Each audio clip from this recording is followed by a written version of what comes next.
కాకినాడ జిల్లా తునిలో గురుకుల పాఠశాలలో 8వ తరగతి చదువుతున్న బాలికని నారాయణరావు అనే వ్యక్తి బయటికి తీసుకువెళ్లి హంసవరపు తోటలో అత్యాచారం చేసే ప్రయత్నం చేశాడు.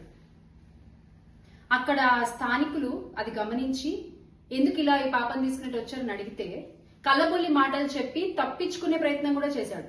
ఇంకొంచెం గట్టిగా మాట్లాడితే అక్కడ ఉన్న వాళ్ళందరూ నేను టీడీపీ కౌన్సిలర్ని, మీరు నన్ను ఏం చేయగలరు అంటూ దబాయింపుకు దిగాడు. అంటే కూటమి నేతలైతే తప్పు ఒప్పైపోతుందా? కూటమి నేతలైతే ఆడపిల్లలపై అత్యాచారాలు చేయొచ్చా యథేచ్ఛగా?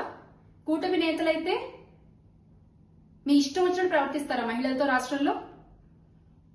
కళ్ళబొల్లి హామీలు ఇచ్చి మహిళలకి మేము రక్షణ కల్పిస్తాము అంటూ నోటికొచ్చిన అబద్ధపు మాటలన్నీ మాట్లాడి అధికారంలోకి వచ్చిన ఈ రోజు కూటమి నేతలు ఎందుకు రాష్ట్రంలో ఇంత జరుగుతున్నా నోరు మెదపరసలు? ప్రతిరోజు ఏదో ఒక మూల ఏదో ఒక మహిళపై ఏదో ఒక అత్యాచారం జరుగుతూనే ఉంది. ఈ రోజు తుని సంఘటన కూటమి ప్రభుత్వానికి ఒక మాయని మచ్చ అన్న విషయం గుర్తుపెట్టుకోవాలి మీరందరూ కూడా. అరే, ఒక మైనర్ బాలిక 8వ తరగతి చదువుతున్న అమ్మాయి, ఆ అమ్మాయికి మీరు కలబుల్ మాటలు చెప్పి మీరు ఏం చేద్దామని అసలు ఏమనుకుంటున్నారు మీరు? ఇలాంటి నేరస్తులందరికీ చేతులిచ్చి గొడుగు పట్టి రహదారులు వేస్తున్నారు ఈ రోజున కూటమి అధికారులందరూ కూడా. ఇదే మా వైసీపీ ప్రభుత్వంలో అయితే నేరస్తులందరూ జైల్లో ఉండేవారు.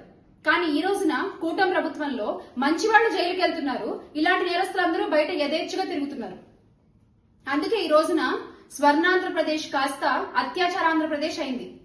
మీరేగా చెప్తారు స్వర్ణాంధ్రప్రదేశ్ అని. ఇదేనా స్వర్ణాంధ్రప్రదేశ్ అంటే?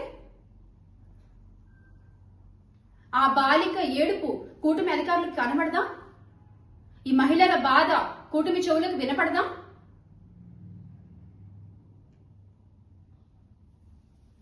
అసలు మీరు ఏమనుకుంటున్నారు అంటే ప్రతిసారి మీరు అధికారంలో ఉన్నప్పుడు చంద్రబాబు నాయుడు గారు మీరు మహిళలకి చేసింది గుండు సున్నా.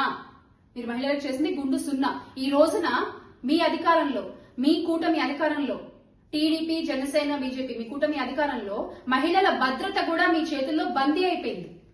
ఈ రోజు మహిళా భద్రత కూడా మీ చేతుల్లో బందీ అయిపోయింది. ఇంకెంత మంది మహిళల ఆర్తనాదాలు వింటే కూటమి అధికారుల చలనం వస్తుంది? ఇంకెంత మంది బాలికల ప్రాణాలు కోల్పోతే మీ అధికారులు ముందుకొచ్చి మాట్లాడతారు? ఇంకెంత మంది బాలికలపై అత్యాచారాలు జరిగితే మీ కూటమి నేతలు ముందుకొచ్చి ప్రశ్నిస్తారు? ప్రశ్నిస్తాం అన్న పెద్ద మనిషి ఏమో సినిమా షూటింగ్లు చేసుకుంటూ ప్రమోషన్లు చేసుకుంటూ బిజీగా ఉన్నారు. మొన్న ఉప్పాడులో 100 రోజులు టైం ఇవ్వండి అని అడిగినట్టు బాలికల అత్యాచారాలపై కూడా ఇంకా